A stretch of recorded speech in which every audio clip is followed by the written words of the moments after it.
Hello everyone and welcome to Cretaceous Cantina. Sam's back again with another review for you guys, and this time we have the highly anticipated Thrash and Throw T-Rex. Now this guy was probably the one of the dinosaurs I was looking forward to most. So I ended up getting two of them. I've got one right here in the box to show you. So let's get right into this and take a look at the box first. We've got a cool little image over here of Blue and Owen, the Tyrannosaurus Rex Thrash and Throw. Right down here we've got a little image of the action feature, of the chomping feature, and right up here it shows us, if we thrash the tail back and forth, that's going to activate your chomping, roaring electronics. And you've got the classic, reds, volcanoes, and the Jurassic World logo right here. So let's turn around. I love how a little head's popping over the side there. So we've got the lovely product image, and look, she's thrashing one of the little minifigures, a little Blue. How cute. Move tail for thrashing and throwing. Awesome. And right down the bottom here, you've got the whole assortment of the minifigures. And I nearly have all of them now. There's just a couple more to collect, but they are great fun. And obviously they're really compatible with the colossal T-Rex too, who you can feed them to. So that about does it for this gorgeous box. I actually like the fact that you can, that it's an open box so you can try the feature. Yeah, but it's an awesome, just an awesome looking Rex in the box. Let's get on to the actual toy itself. Now, since I have two, here's my opened one, here's my Rexy, and oh my goodness, she is just something to behold. We've waited 25 years for a accurate Stan Winston sculpt. Kenner couldn't do it, Hasbro couldn't do it, but Mattel has 100% delivered with this. Just look at the head sculpt. Sorry, you're going to hear the electronics all the way through because her little stomping button under the foot is activated every time I move this animal. So, yeah. But let's have a look at this. Look at the teeth. Look at the osteoderms. Look at the ridges. This is Rex from the original Jurassic Park movie. There is no doubt about it. She is absolutely stunning, and when I saw this thing in person, I nearly cried. It's just so fantastic. I'm absolutely blown away. And even though she has these segmented bits here that allow for the action feature, it doesn't take away from the whole look aesthetically. The toy still looks phenomenal. But this head is just... I mean, even though the paint job isn't totally accurate, well, it's not really accurate at all because she's more of like a grayish brown. But the airbrushing and the sort of different tones, the different browns they've used on her just look fantastic. And look at that eye. That is a Rexy eye if I've ever seen one. So stunning. Now if I move her head down, let's have a look. You can actually just pull her jaw and it will open the entire mouth, which is quite cool. And I'm actually, without moving the tail, I quite often grab her torso here to push that jaw down, which works pretty well too. I'm just going to move you out the way, Owen.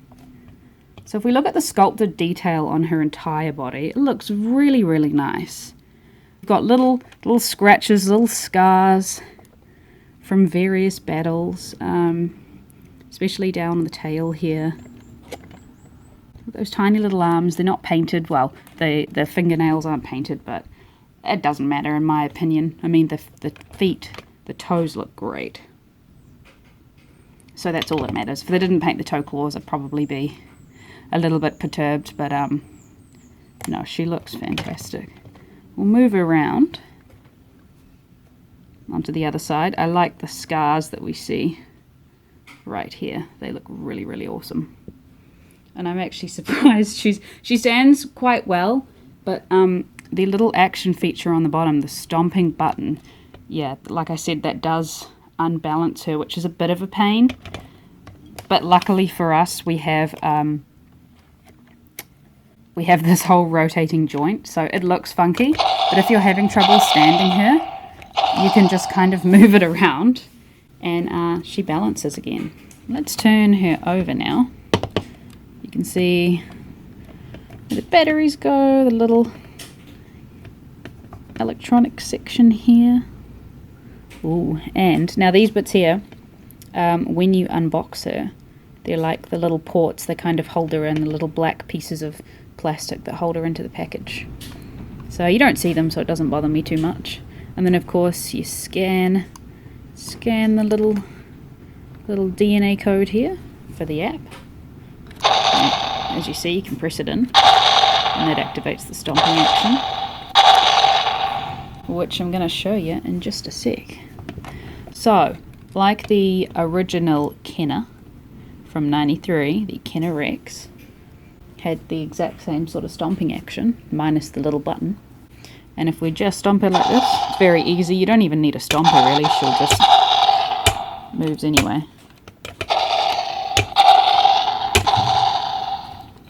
You only really have to rock her, and it activates that sound. Now that we've seen her stomping action, let's try the action feature. You hold her here, hold on to her tail, push it down and up, and she snaps. And of course, side to side, thrashes, just like Rexy did in the original film. Now it's funny because, like I said earlier, you can just hold her torso and her jaw will open like that, and that's quite fun to do.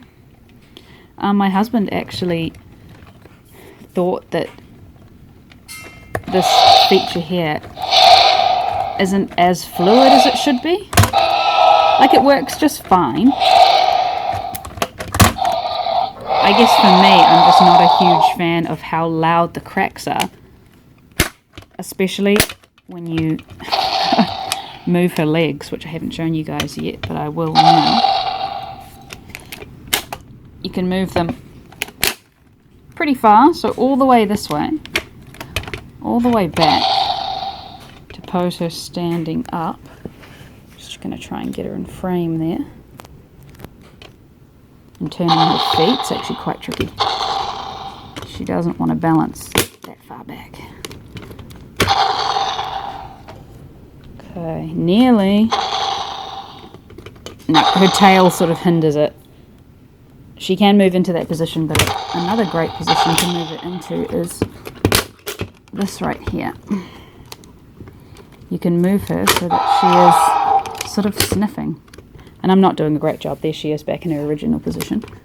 But there we go. If I move her down like that, how cute is that? It's like she's onto a scent.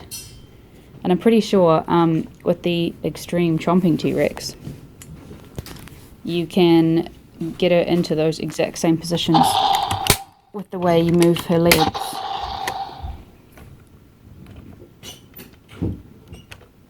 So that's always a bonus, but like I say, it's a little loud, it's a little cracky. I'm not much of a fan of that. But look, she's standing again. It doesn't take too much to get her into some cool poses. Now you can move her head side to side like this, but I don't think it will stay in that position unless you're sort of holding it with the tail or your hand. And then we move her down. I quite like how you can see this part of her spine bend. That looks quite natural. That's quite cool. Alright, so I guess we should try the actual thrash and throw feature itself. We've got Owen here. The guy at the toy fair made it look really easy with picking him up, but sadly it is actually really difficult to pick up a figure. I'm gonna prop him there. Got Rexy here. I'm gonna hold her up slightly, because if you do this, you can't hold her just from the standing position where you can't grab Owen, sorry. So you need to hold her up like this. And it's going to take me a couple of goes. It's really tricky. There we go. We've got Owen. Give him a little thrash and throw him. So yay, that worked.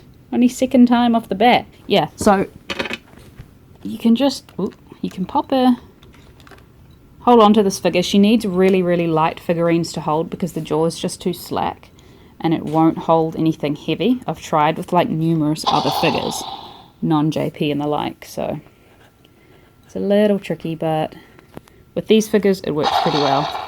I'm just gonna give her a little thrash. Now I haven't showed you the different roars yet. I think there's like two or three, but I'm gonna show you. So one, snap, there we go. There's the triumphant roar. There's the other one. There's lots of growls, stomps. Okay, so I think it's just a couple. I think there's one sort of growling roar and one triumphant roar. I'm actually very tempted to take the batteries out and just play around with her so that she doesn't roar every 2 seconds. Sorry about the wonky feet here. There we go. I'm going to try and move him back into position. And look, she does lean forward a little. What I did forget to say is, like many of the other Mattel figures, the legs do pivot in and out here. Sometimes it makes them more stable. There we go. So, I think it might be time for some size comparisons. So, I don't have my tape measure here, but I know that she is roughly 21.5 to 22 inches across. And then height, she's about 8.5 inches tall. So, if we bring in the red Rex, let's move these guys back a little. You can see they scale up quite nicely. I mean, the Kenner one obviously stands a little taller. She's a little higher because the legs are kind of, they're not really bent here. She stands quite tall. Whereas the Kenner, the Mattel Rexy is crouching a little more. I don't know. Well, this is actually more of like a natural pose, whereas this Rex's legs wouldn't be as straight, especially if she was walking. So yeah, they look really great. But if I turn them both around, you'll see how like narrow the Kenner Rex's face is. Like they gave it a good shot with accuracy to the film, but this Rexy just leaves it for dead. The head just looks a million times better, and although the Mattel, doesn't have the real feel rubber skin like the Kenner here, the head, the beautiful head just completely blows anything else away. I feel that it doesn't matter that her body has these segments. It doesn't take away from that, because you can have a beautifully sculpted real feel dinosaur, but if the head doesn't look right, that's the most important piece. So I really think Mattel has surpassed Kenner, and that's a good thing, because Kenner was brilliant for its time, don't get me wrong, but Mattel has finally stepped up to the plate, and I think they've outdone Kenner, which is really great. It's great we're just having these quality toys available for children and collectors. Well guys, let me know what you think of this Thrash and Throw. Oh look, I'm unbalancing her now. No, don't fall over. Let me know your thoughts. Do you guys have the Thrash and Throw yet? What do you think of her compared to the Kenner and obviously the awful Hasbro figures? I really hoped you enjoyed this video. It's been one of my favorites to do so far. Little tricky, as I'm still learning, but I'm getting there.